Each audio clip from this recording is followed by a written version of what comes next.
Assalamualaikum warahmatullahi wabarakatuh. Segala puji dan syukur hanya milik Allah Subhanahu wa Ta'ala. Berkat limpahan dan rahmatnya, kami mampu menyelesaikan tugas ini. Dan tak lupa salawat serta salam selalu tercurah kepada junjungan kita, baginda Rasulullah Shallallahu Alaihi Wasallam. Sebelumnya kami ingin mengucapkan terima kasih kepada Ibu Dr. Clara Tiwau MSI selaku dosen pembimbing mata kuliah pengantar ilmu komunikasi. Saya Faisal Hafiz, perwakilan dari kelompok 3 yang beranggotakan Lutfia Nisa Daiwin, Windy Yuliasari, Miranda Febrianti, dan Cesar Mahesa. Dah, langsung ya lah kita ke materi.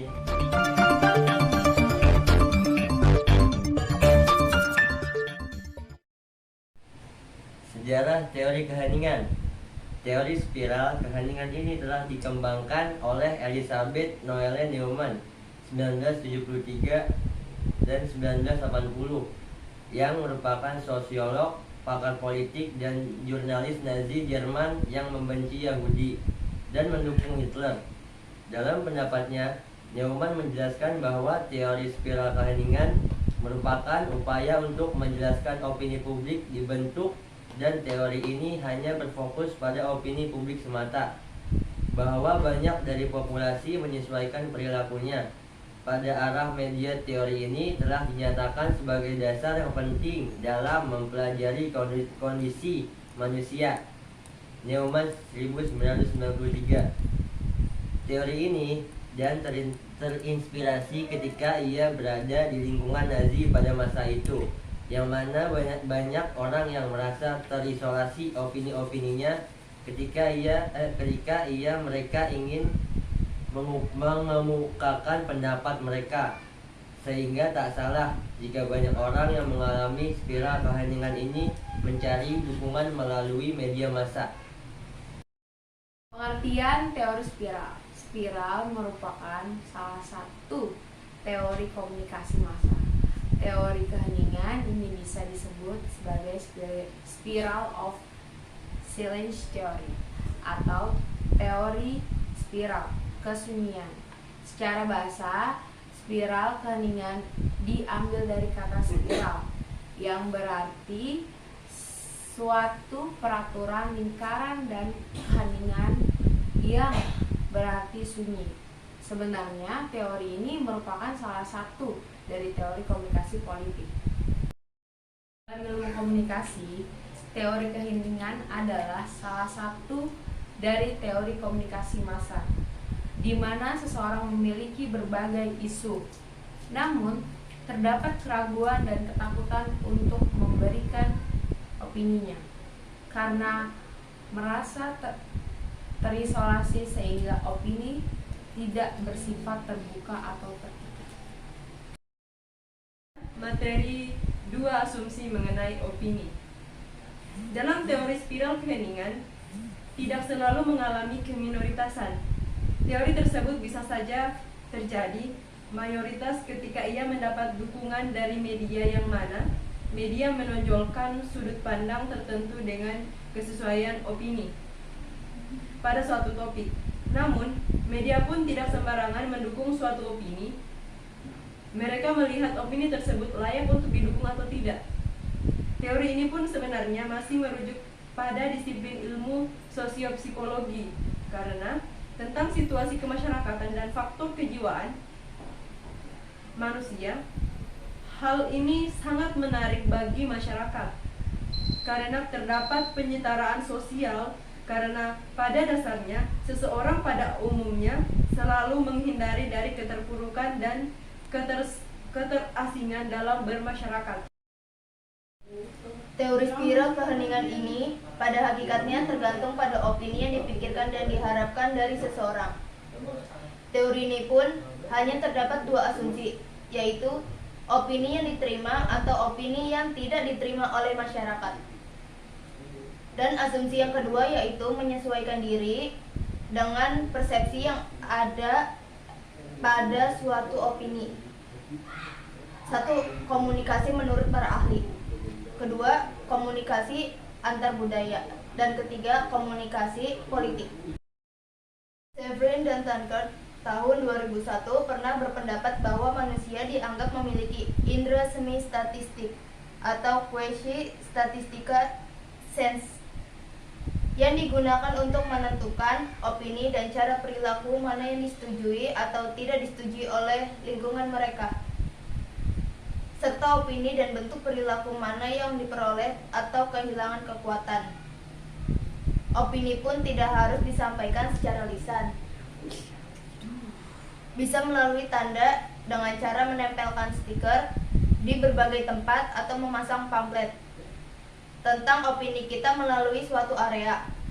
Karena dalam penyampaian opini terdapat berbagai cara, dan cara itulah yang merupakan contoh cara dalam menyampaikan pendapat melalui teori spiral keheningan. Seperti apa yang dikatakan oleh Little John tahun 1996. Kita berani melakukan itu karena kita yakin bahwa orang lain pun dapat menerima pendapat kita. Selanjutnya, opini masyarakat. Dalam menghadapi berbagai isu yang dianggap sebagai kontroversial atau pemecah kerukunan, maka akan terbentuk kesan tentang opini tersebut. Masyarakat mencoba menentukan opini tersebut bersifat mayoritas atau tidak dan sejalan dengan mereka atau tidak. Neumann telah berusaha merumuskan hubungan antara media massa dengan pembentukan opini publik yang terjadi. Bahkan, hingga kini banyak mahasiswa menggunakan teori ini dalam meneliti tentang pengantar ilmu komunikasi massa. Dan banyak yang menyimpulkan bahwa kelompok minoritas ini perlu menyembunyikan opininya dari kelompok mayoritas. Namun, karena adanya keterbatasan waktu, maka kebanyakan masyarakat lebih menerima opini yang tidak didukung oleh media massa, hingga mereka merasa terisolasi ketika ingin eksplor opininya ke depan umum. Padahal opini minoritas pun lama-kelamaan juga akan menjadi opini yang mayoritas, yakni komunikasi antar pribadi dan komunikasi organisasi. Selanjutnya, media dengan hubungan. Sebagian besar masyarakat sulit membedakan dan menyangkal media terhadap pandangan seseorang, walaupun publik sebenarnya merupakan pandangan pribadi masing-masing setiap orang. Hal ini disebabkan karena adanya individu yang tidak berdaya di hadapan media, yang dikarenakan dua alasan, yaitu sulitnya membedakan publiktas suatu sudut pandang dan fitnah dari media yang disebut sebagai pylori fungsional atau fungsi pasungan. Media yang pada umumnya menonjolkan suatu opini membuat masyarakat sulit untuk membedakan antara sudut pandang yang diperoleh dari media dengan pandangan yang diperoleh dari sumber lainnya. Sumber media. Neumann mencetuskan bahwa spiral keheningan mengajak kita kembali kepada teori media massa yang perkasa, yang mempengaruhi hampir setiap orang dengan cara yang sama. Severin dan Tankred 2001 menyampaikan 3 cara media massa dalam mendistribusikan opini publik diantaranya. 1. Media massa membentuk kesan tentang opini yang dominan. 2. Media massa membentuk kesan tentang opini mana yang sedang meningkat.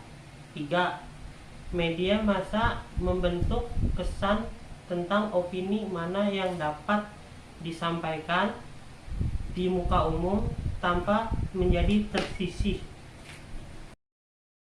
Teori spiral keheningan lebih berfokus pada suatu pandangan seseorang yang telah didefinisikan oleh media.